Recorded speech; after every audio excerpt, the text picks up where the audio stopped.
नमस्कार दोस्तों, स्वागत है आप सभी का YouTube channel R R Tech Math पर। पिछले कई दिनों से विद्यार्थी डिमांड कर रहे थे कि सर 12th की क्लासें ऑनलाइन कब से स्टार्ट होंगी। लॉकडाउन चल रहा है सर, पढ़ाई हमारी अवरुद्ध है, तो हम कैसे पढ़ें और कहाँ से पढ़ें। तो मैं उन सभी विद्यार्थियों को बताना चाहूँगा कि आपकी ऑनलाइन क्लासें आज से रेगुलर स्टार्ट हो चुकी हैं। तो वो अपने मित्रों को, जो उनकी सहपाठी हैं, उनकी क्लास में पढ़ते हैं, उनके स्कूल मेट हैं या और दोस्त हैं जो पढ़ना चाहते हैं मैथ, उन सभी को सूचित कर दें कि आपकी रेगुलर क्लासें R R Tech Math YouTube channel पर स्टार्ट हो चुकी हैं राजस्थान बोर्ड की, और ये रेगुलर रहेंगी अनलिमिटेड तक। तो मैं सबसे पहले चैप्टर स्टार्ट करने से पहले मैं सिलेबस के बारे में डिस्कशन करना चाहूँगा कि हमारा सिलेबस किस तरीके का है, उसमें हमें क्या क्या पढ़ना है, क्या नहीं पढ़ना है, कौन सी चैप्टर कितने नंबर की हैं, सबसे ज़्यादा नंबर का क्या आता है, वो मैं डिस्कस करना चाहूँगा। तो दोस्तों चलो स्टार्ट करते हैं सिलेबस के बारे में कि क्या क्या सिलेबस है इसमें। आपका जो 12th का मैथ है उसमें क्या क्या है। तो आपका जो मैथ है उसका विषय कोड रहेगा 15, और तुम्हारा जो पेपर है वो 3.25 घंटे का हुआ।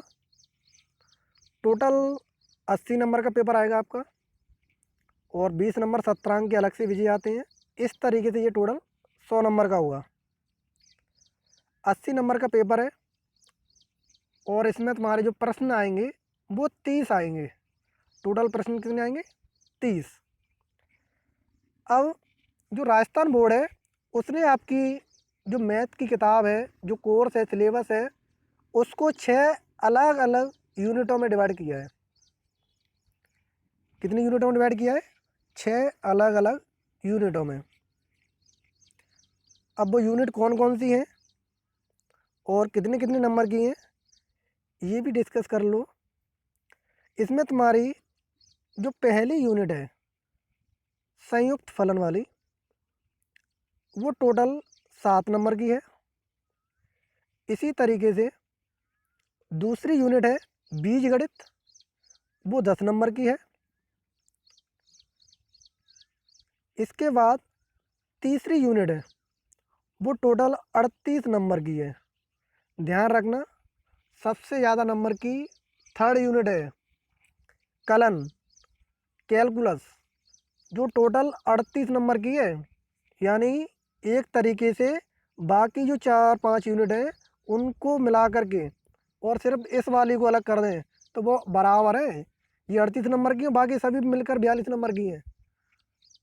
तो हमें ये ध्यान रखना है कि सबसे ज़्यादा हमें कलन वाला टॉपिक है उसको क्लियर करके रखना है। नेक्स्ट यूनिट की बात करें, फोर्थ यूनिट। फोर्थ यूनिट का नाम है सदिश तथा त्रिविमीय ज्यामिति। ये टोटल 14 नंबर की है। पांचवी यूनिट है रेखिक प्रोग्रामन, ये तुम्हारी 4 नंबर की है। और लास्ट यूनिट है प्रायिकता प्रोबेबिलिटी, ये तुम्हारी 7 नंबर की है। तो इस तरीके से तुम्हारी जो 6 यूनिट है वो डिवाइड है। मैं विद्यार्थियों को बताना चाहूँगा कि ये सारी चीज़ें नोट करते जाएं, जिससे तुम्हें पढ़ने में आसानी हो। इससे क्या होगा, आपको ये ज्ञात होता रहेगा कि हमें कौन सी यूनिट अच्छे तरीके से आती है और उसमें हम कितने नंबर प्राप्त कर सकते हैं, और कौन सी यूनिट है वो हमें कम है, मतलब हमारी कम समझ में आई है, तो हमें उसको ज़्यादा से ज़्यादा रिवाइज करने की ज़रूरत है। इसलिए मैं कहना चाहूँगा कि सभी विद्यार्थी नोट करते जाएं कि कौन सा कितने नंबर का चैप्टर है, वो सारी चीज़ें। अब हम जो यूनिट है उसके अंदर कौन कौन से चैप्टर हैं और वो कितने कितने नंबर के हैं, ये भी डिस्कस कर लेते हैं। तो जो तुम्हारी पहली यूनिट थी संयुक्त फलन वाली, उसके अंदर 2 चैप्टर हैं, एक है फलन और दूसरा है प्रतिलोमवृत्तीय फलन। जिसमें से तुम्हारा जो पहला चैप्टर है फलन वाला, वो 3 नंबर का है, और प्रतिलोमवृत्तीय फलन है वो 4 नंबर का है। फलन हमने 11th क्लास में अच्छे तरीके से पढ़ा हुआ है, आप सभी लोगों ने भी पढ़ा होगा। अगर नहीं पढ़ा है तो एक बार उसे रिवाइज कर लें, जब चैप्टर पढ़ाया जाएगा तो और आपको बता दिया जाएगा। वहाँ पर हमने सिर्फ फलन पढ़ा था, लेकिन यहाँ पर फलन से संयुक्त फलन की बात हुई है, यानी 2 अलग अलग फलन जब मिलकर एक फलन बनाते हैं तो वो संयुक्त फलन के रूप में मिलते हैं। इसी तरीके से उनके प्रांत परसर जो हमने पहले भी पढ़े थे, तो यहाँ पर हमें बस प्रतिलोम फलन, उनके प्रांत और परसर पढ़ने हैं, और बाइनरी ऑपरेशन पढ़ने, द्विआधारी संक्रियाएँ और बहुत सारी चीज़ें। इसी तरीके से दूसरे चैप्टर की बात करें प्रतिलोमवृत्तीय फलन की, तो उनके भी हम प्रांत परसर पढ़ेंगे, डोमेन और रेंज, उनके मुख्य मान क्या होते हैं, व्यापक मान क्या होते हैं, और उनके ग्राफ क्या होते हैं। हालांकि हमने 11th क्लास में फलनों के ग्राफ अच्छे तरीके से पढ़े हुए हैं, जिसमें हमने साइन का ग्राफ, कॉस का ग्राफ, टेन का ग्राफ, इस तरीके से सारे ग्राफ पढ़े थे। तो वही यहाँ पर हैं, लेकिन यहाँ पर उनके प्रतिलोम हैं, बस फ़र्क इतना है। अब नेक्स्ट यूनिट की बात करते हैं। सेकंड यूनिट है बीजगणित, जिसके अंदर हमारे 3 चैप्टर हैं। ध्यान रखना, 2 चैप्टर हम पहले कर चुके हैं, पहला दूसरा, ये पहला है ये दूसरा है। इसके बाद तीसरा चैप्टर है तुम्हारा आप भी वाला, तो वही हम यहाँ पर डिस्कस करेंगे। सेकंड यूनिट के अंदर 3 चैप्टर हैं, जिसमें पहला चैप्टर है आप व्यू मैट्रिक्स, ये तुम्हारे 3 नंबर का है। दूसरा चैप्टर है सारडिक, ये भी 3 नंबर का है। और तीसरा चैप्टर है व्युत्क्रम आव्यूह और रैखिक समीकरण, ये 4 नंबर का है। इस तरीके से तुम्हारे ये चैप्टर डिवाइड है। ये तुम्हारा तीसरा चैप्टर, ये चौथा, और ये 5वां चैप्टर। इस तरीके से इसके अंदर 3 चैप्टर हैं। तो इसमें हम आव्यूह के बारे में पढ़ेंगे, यानी कि आव्यूह किस तरीके से बनते हैं, उनकी प्रॉपर्टियाँ क्या हैं, उनके प्रकार क्या हैं, कौन कौन से आव्यूह होते हैं, उनमें क्या क्या संक्रियाएँ लगती हैं, उनकी योग संक्रियाएँ, गुणन संक्रियाएँ, बहुत सारी चीज़ें। और आव्यूह से मिलकर ही बना है तुम्हारा सारडिक। यहाँ पर उसकी संख्यात्मक वैल्यू होती है आव्यूह की, 3x3 के आव्यूह, 2x2 के जितने भी हैं वो सारे हम इसके अंदर डिस्कस करेंगे। उनके गुणधर्म क्या होते हैं, उनमें संक्रियाएँ क्या चलती हैं, उनकी उपसारडिक क्या होती हैं, सहखंडज क्या होती हैं, ये सब हम इसके अंदर पढ़ेंगे। व्युत्क्रम आव्यूह और रैखिक समीकरण, इसके अंदर भी हम उनके आव्यूह के बारे में पढ़ेंगे कि उनके व्युत्क्रम आव्यूह क्या होंगे और उनके सहखंडज क्या होंगे, ये सारी चीज़ें। अब नेक्स्ट यूनिट है तुम्हारी कलन वाली, जो तुम्हारी सबसे ज़्यादा नंबर की थी, 38 नंबर की। इसके अंदर कौन कौन से हैं, एक चैप्टर तुम्हारा संततता और अवकलनीयता, जो इसने पहला ही चैप्टर लिखा है। इसके अंदर हालांकि 2 चैप्टर हैं, एक 6 और एक 7, ये 2 चैप्टर इसके अंदर हैं, 6 और 7। छठवां चैप्टर जो है वो है संततता और अवकलनीयता, जिसमें हमने संततता के बारे में बताया, अवकलनीयता के बारे में, वो सारी चीज़ें इसके अंदर हैं। फिर अगला जो चैप्टर है इसके अंदर वो है अवकलज वाला, 2 चैप्टर है इसके अंदर। तो संततता यानी कि कंटिन्यूटी, उसके बारे में हम इसमें पढ़ेंगे कि संततता क्या होती है, उसकी कौन कौन सी प्रॉपर्टी है, कौन कौन से फलन संतत होते हैं और कौन कौन से फलन संतत नहीं होते हैं, क्या संतत फलन अवकलनीय होते हैं, क्या अवकलनीय फलन संतत होते हैं, ये सारी चीज़ें हम इसके अंदर डिस्कस करेंगे। और अवकलन है, उसमें हम अवकलन के बारे में पढ़ेंगे कि अवकलन कौन कौन से हैं, उनकी संक्रियाएँ क्या हैं, चरघातांकीय और लवगणक जो फलन होते हैं उनके अवकलन क्या होते हैं। इस तरीके से हम उनका सारा प्रारूप हम इसके अंदर पढ़ेंगे।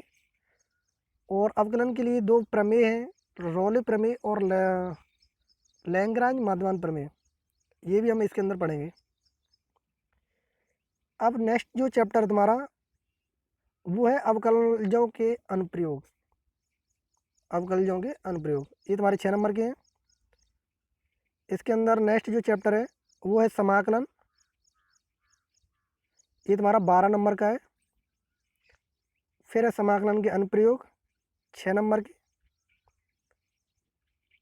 इसके बाद है तुम्हारे अवकल समीकरण, ये भी 6 नंबर का है। इस तरीके से इसके अंदर तुम्हारी 5 चैप्टर, यानी हालांकि 6 चैप्टर इसके अंदर तुम्हारे, जो तुम्हारी 3rd यूनिट है इसके अंदर तुम्हारे 6 चैप्टर हैं। ठीक है, इस तरीके से हम सारे चैप्टरों को डिस्कस करेंगे।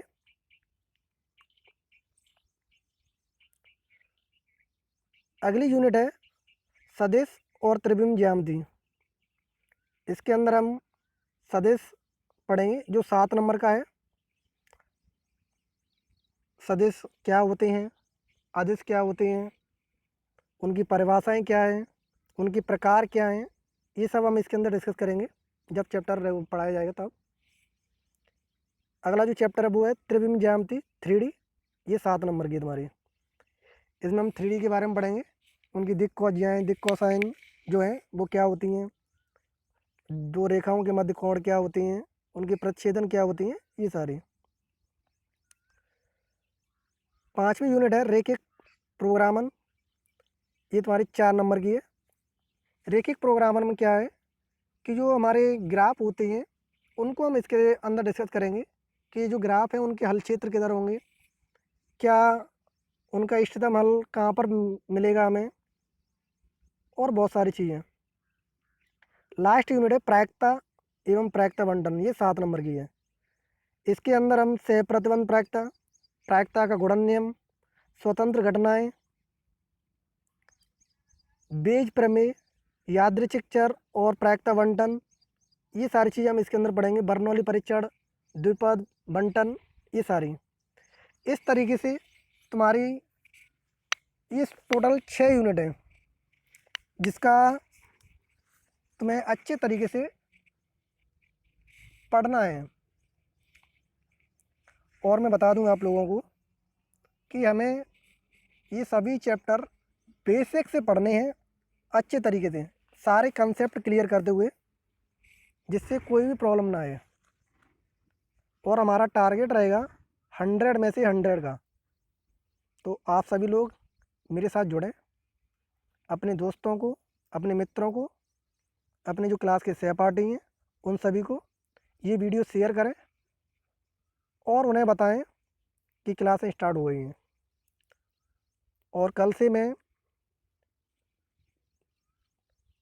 क्लास तुम्हारी रेगुलर स्टार्ट करने वाला हूँ, और उसके अंदर मैं 3rd यूनिट स्टार्ट करने वाला हूँ। 3rd यूनिट से, क्योंकि सबसे ज़्यादा नंबर की है 38 की, तो मैं इसी को स्टार्ट करने वाला हूँ। और आप भी मुझे कमेंट बॉक्स में सजेशन दे सकती हैं कि आप कौन सी यूनिट पढ़ना चाहेंगे स्टार्टिंग में, यानी कौन सी यूनिट से आप पढ़ना चाहेंगे, पहली यूनिट, सेकंड, थर्ड, या 4th या 5th या 6th। मैं बेसिकली इसी यूनिट को स्टार्ट करने वाला हूँ 3rd को, क्योंकि ये सबसे ज़्यादा नंबर की है 38 नंबर की। तो आप मुझे कमेंट बॉक्स में बताएं कि आप कौन सी यूनिट पढ़ना चाहते हैं, और लाइक करें अगर आपको कंटेंट अच्छा लगा हो तो, और अपने मित्रों के साथ शेयर करना ना भूलें। सभी दोस्तों को शेयर करें। जय हिंद।